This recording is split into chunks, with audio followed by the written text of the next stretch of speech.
Hai semuanya, kalian pasti udah sering dengar soal Tiongkok kan? Negara dengan ekonomi terbesar kedua di dunia ini ternyata punya dinamika politik yang super kompleks. Tapi, apa sih sistem politik yang dianut oleh Republik Rakyat Tiongkok atau RRT? Jawabannya adalah sistem satu partai di bawah kepemimpinan Partai Komunis Tiongkok alias PKT. Jadi, gak ada sistem oposisi seperti banyak negara lain. Semuanya dikontrol oleh satu partai, mulai dari pemerintahan, militer, bahkan media.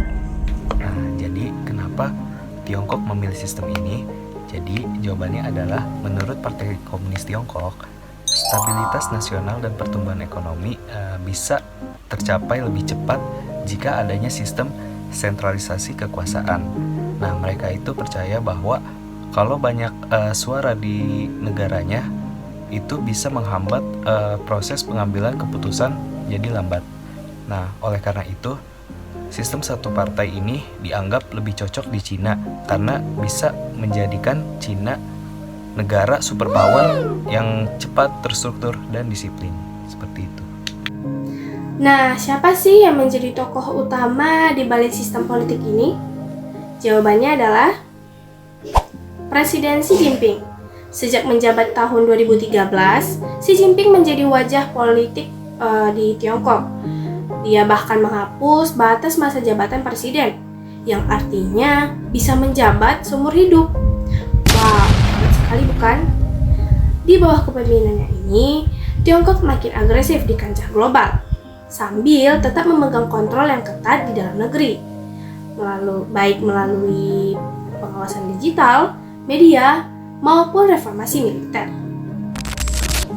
Sistem politik ini nggak cuma ada di ibu kota besar Beijing aja loh, tapi juga menjangkau ke seluruh wilayah Tiongkok, dari kota besar seperti Shanghai hingga ke pelosok provinsi seperti Xinjiang. Bahkan wilayah otonom seperti Hong Kong dan Tibet juga ngerasain pengaruh kuat dari kebijakan pusat. Contohnya, Undang-Undang Keamanan Nasional di Hong Kong yang sempat bikin heboh dunia karena dianggap mengekang kebebasan sipil. Nah, kalau kita ngomongin sejarah sistem politik ini, semuanya dimulai sejak 1949, tepatnya saat Mao Zedong mendirikan Republik Rakyat Tiongkok. Nah, dari saat itu, Partai Komunis Tiongkok itu menjadi penguasa mutlak yang mengatur hampir seluruh aspek kehidupan bernegara.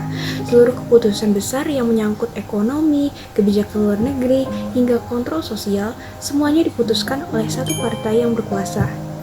Namun, ada titik balik yang sangat penting pada 1978 saat Deng Xiaoping memimpin reformasi ekonomi. Reformasi ini membuka pintu untuk investasi asing dan kebijakan ekonomi pasar terbuka yang memungkinkan Tiongkok untuk tumbuh pesat. Bahkan, meski tetap mempertahankan sistem politik yang otoriter, perubahan ini memungkinkan Tiongkok untuk menjadi salah satu perekonomian terbesar di dunia. Jadi, kita bisa bilang Tiongkok itu adalah komunis secara politik dan kapitalis secara ekonomi. Dan inilah yang jadi wow-nya. Di tengah dunia yang demokratis, Tiongkok tetap percaya diri dengan sistem satu partai. Dan berhasil! Mereka sukses menjadi pusat kekuatan global, punya pengaruh besar di PBB, G20, bahkan teknologi dan infrastruktur lewat proyek Belt dan Road Initiative. Tapi tentu saja sistem ini juga menimbulkan kontroversi, terutama soal HAM, kebebasan pers, dan privasi. Nah, gimana menurut kalian? Apakah sistem ini juga bisa diterapkan di negara lain? Tulis pendapat kalian di komentar ya.